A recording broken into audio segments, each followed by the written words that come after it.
So as you can see, it is not centered on there.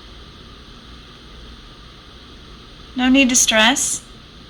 We can remedy that situation.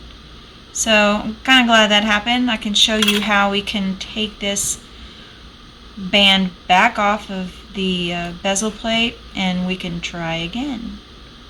Like I said, this is the hardest, the fiddliest part.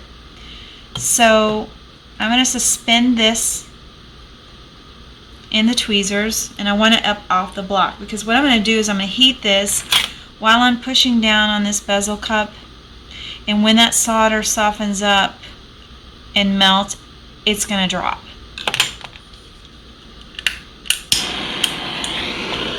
So back in with my flame, heat it up.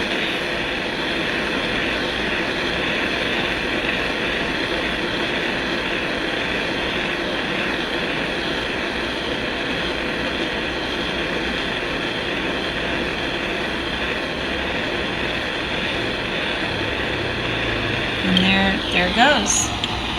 Dropped right off. Now we can try that again.